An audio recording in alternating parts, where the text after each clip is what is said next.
I'll level with you, I'm a little bit jealous of Liverpool and how in the last couple of seasons they've actually got their SHT together. When Klopp arrived, there was a period of adjustment, and when he didn't conquer all in his first full season at the club, I was more than happy enough to think that Liverpool wouldn't really kick on. But the imminent arrival of one of their biggest problem areas, Alisson Becker in goal from Monaco, shows that actually they're serious of having a go.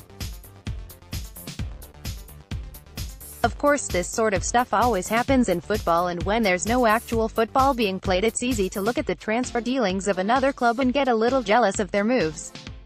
Before Liverpool decided to go hard on their piggy bank and bring in some of the players they had, I hadn't even bothered to think twice about them. I was happy with our signings and pleased with the direction the club looked to be going in. And perhaps after the dust has settled on Liverpool's spending spree and the season starts, it'll be a different story. The old adage of, you don't win the Premier League in the summer and on paper, must ring true, but the ambition from that lot, who are unbearable most of the time anyway, does naturally make one think of their own team. For Arsenal and Emery, it is a rebuilding process, and that process requires us to get from Z to A incrementally. It's unrealistic to think of us as title contenders, given the mess of a squad we were left in. And it was a mess. A hot mess. No width, no depth in certain positions, like right back, and no real ability to tactically shuffle our deck. Yet with some of the signings we've made so far, it feels like we have options. We have bought players who will help us slowly evolve, and whilst most, Torreira aside, don't appear to be too inspiring on the face of it, the fact that many of us are still pondering what playing style and setup we'll have suggests to me that we'll see plenty of variation next season. Variation depending on the opposition, and avoiding being outthought before a ball has even been kicked would be mighty refreshing to see as an Arsenal fan. We still lack width, and obviously there are some rumors about Kingsley Coman that appear to be circling the gutter press, but I'd be surprised if we make any more acquisitions, not unless there are some exits first. The exits need to happen soon though, because as it stands we're talking just over 3 weeks until the transfer window closes for the Premier League clubs.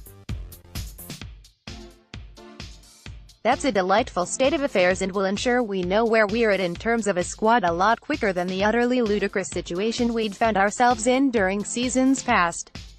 I for one think it's a fantastic idea, and let's just hope it becomes the norm and isn't reversed for any reason.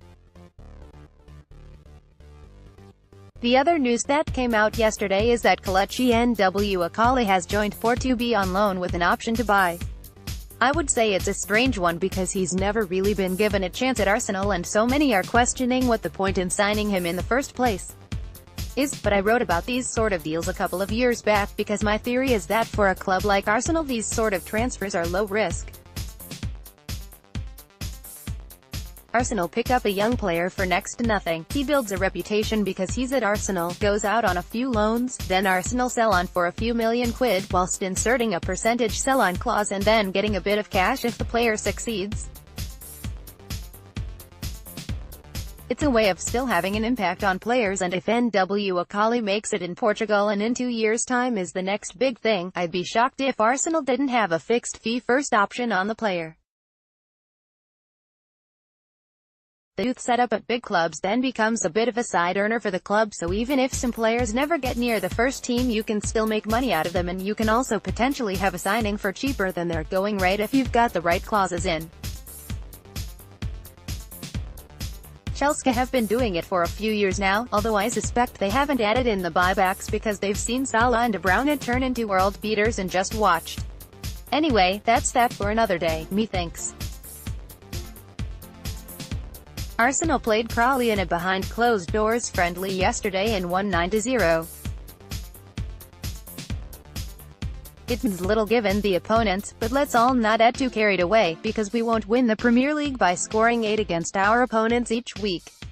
I'd be happy with just 4 every weekend.